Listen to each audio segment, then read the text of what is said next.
Hello, hello, and welcome back to the Bib Picture, your number one source for, well, everything, really. I'm your host, Coco, and it's been another wild week out there, you guys. I heard a grown-up trying to explain taxes. Honestly, it sounded like they were just making up big words to describe a very complicated snack-sharing dilemma. Like, is this my cracker or is it the government's cracker? Very confusing. Anyway, that's not what we're tackling today, though it does lead us nicely into today's rather perplexing topic: adults arguing about bedtimes. Seriously, bedtimes? Aren't bedtimes the best? You get your blankie, maybe a bottle, and then you just go to sleep. It's glorious. It's the ultimate recharge. But I've been hearing a lot of grown-ups lately, and they're not happy about it. They sound conflicted, like their brains are full of bees that won't buzz off, and they're arguing about sleeping. It just doesn't make sense, does it? My tiny brain is trying to compute, but it's just spitting out mushy peas. Ooh, mushy peas. My favorite. Can I have some cocoa? It's the Bib Picture. Hello, and welcome back to the Bib Picture, your number one source for, well, really, I am your host, Coco, and it has been another wild week out there. You guys, I heard a grown-up trying to explain taxes. Honestly, it sounded like they were just making up big words to describe a very complicated snack-sharing dilemma. Anyway, that is not what we're tackling today, though it does lead us nicely into today's rather perplexing topic: adults arguing about bedtimes. Why do they do that? Make sure to hit that subscribe button, give us a big like, and tap the notification bell so you don't miss our very important baby wisdom. And only positive comments, please. My feelings are very delicate. Momo, you're here. Perfect timing, actually. We were just diving into the great mystery of adults and their bedtime struggles. It's truly baffling. Why would anyone argue about going to sleep? It's not like it's a bath, you know? That's a whole other can of worms, especially when the water gets in your eyes. Oh, the bath. So splashy. But yeah, bedtimes. I like bedtimes. You get to cuddle your favorite teddy bear. My bear's name is Barnaby. He gives the best snores, like a tiny rumbling train. Choo-choo, sleep train. Exactly. Barnaby sounds lovely, but adults? They seem to treat bedtime like it's some kind of punishment. I heard one grown-up say, and I quote, "I just need to finish this report, then I can maybe get 4 hours." 4 hours? That's not even a full nap cycle for me. What kind of report is so important it steals your sleep? Is it a report on how many giggles I made today? Because that would be a very long report. Maybe they don't have blankies. Or teddies. What if grown-ups don't have blankies? That would be super sad. How do you even sleep without a blankie? It's like trying to eat spaghetti without a bib. Just messy and uncomfortable. A very astute observation, Momo. A truly disturbing thought. No blankies. Imagine the shivers.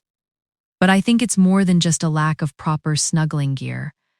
I think they're scared of bedtimes, like it's a big, spooky monster under their grown-up bed. A monster? Oh no. Is it the boogie monster? The one that tries to steal your toes when you're not looking? I heard about that one. My toes are very important for wiggling and for finding dropped snacks under the high chair. Not exactly a boogie monster, Momo, though the fear seems just as real for them. You know, I was reading this, a very complicated picture book actually, about grown-up sleep, and it talked about something called a circadian rhythm, which honestly sounds like a very catchy song that your tummy sings when it's hungry. Oh, a song. Like Twinkle Twinkle Little Star? My tummy sings that when it wants milk. Is that my circadian rhythm? It very well could be, Momo. It seems this circadian rhythm is like a tiny little clock inside everyone. And for grown-ups, it gets all wonky. Like when you accidentally drop your toy clock in the bath and all the numbers float off. Oh no, All the numbers floating off. That would make it very hard to know when snack time is, or when to wake up for playtime. Is that why adults argue? Because their internal clocks are broken and they don't know what time it is? I think you're onto something there, Momo. It's like their internal clocks are constantly telling them different times. One grown-up's clock says, it's time to work, finish that spreadsheet thing. And another grown-up's clock says, it's time to watch that really long show about cooking. But no one's clock seems to be saying, hey, it's blankie time. That's so silly. They should all just listen to my clock. My clock always says playtime, then nap time, then snack time. It's a very good clock. A very efficient clock, Momo.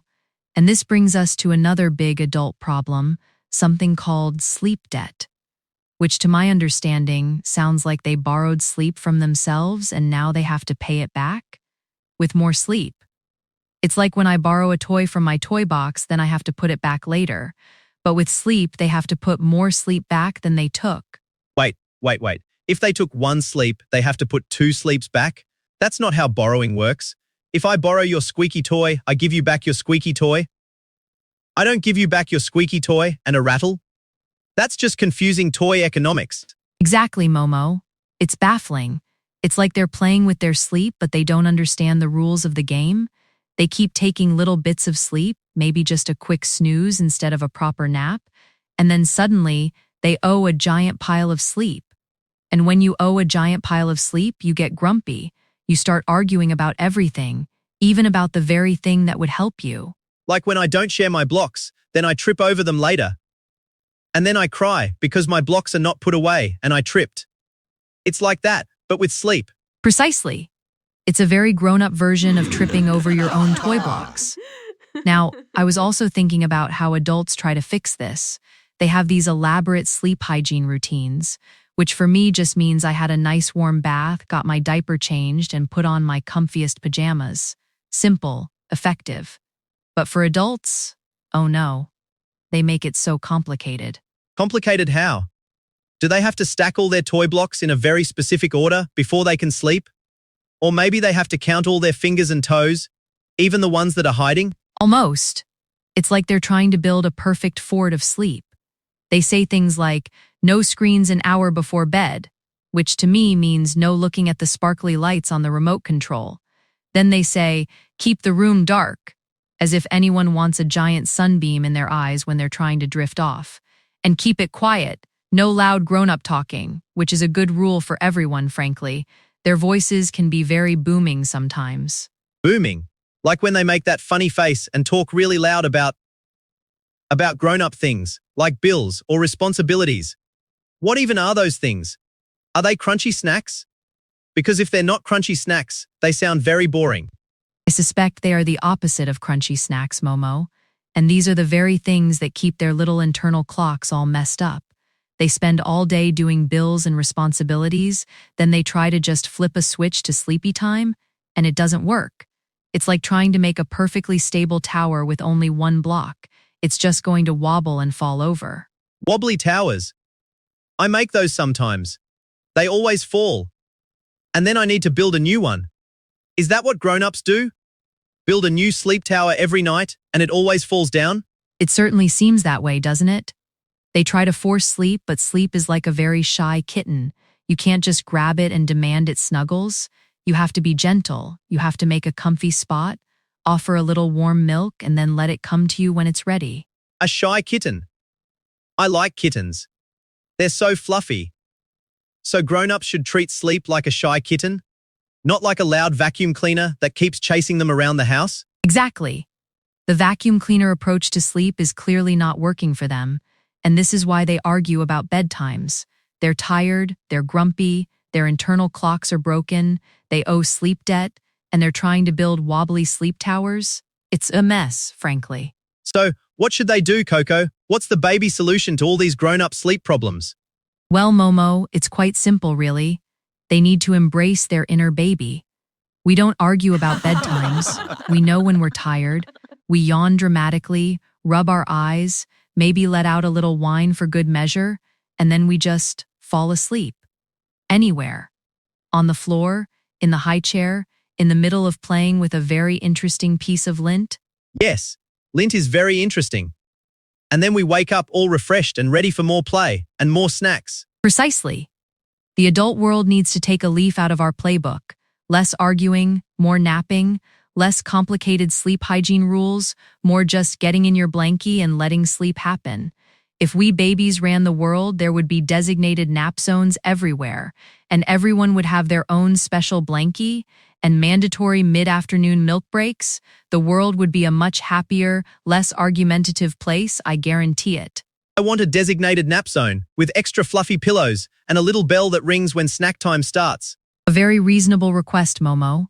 A very reasonable request indeed. So, there you have it, folks. Adults arguing about bedtimes, a complex problem with a simple solution. Listen to the babies. We know what we're talking about. We're the experts on sleep, after all. We literally do it for a living. We're professional sleepers. Absolutely, Momo. And if any grown-ups out there are still struggling, just remember, a good long cuddle with your favorite teddy bear can solve almost anything, especially sleep debt. Well, that's all the wisdom my tiny brain can offer for today. It's been a fascinating journey into the confusing world of adult sleep. Thank you so much for joining us on the Bib Picture. If you enjoyed our insightful baby logic, please remember to subscribe, like, and leave us a comment. Tell us your favorite type of blankie, or maybe your wildest baby theory on why adults act so strange sometimes. We read all of them, eventually. My attention span is still developing, you know. Till next time. If you want to make the world a better place, just take a nap. That's it for the Bib Picture. Well, that is all the wisdom my tiny brain can offer for today. It has been a fascinating journey into the confusing world of adult sleep. Thank you so much for joining us on the Bib Picture. If you enjoyed our insightful baby logic, please remember to subscribe, like, and leave us a comment below. Tell us your favorite type of blankie. Or maybe your wildest baby theory on why adults act so strange sometimes. We read all of them. Eventually. My attention span is still developing. You know, till next time, if you want to make the world a better place, just take a nap. Choo-choo, sleep train.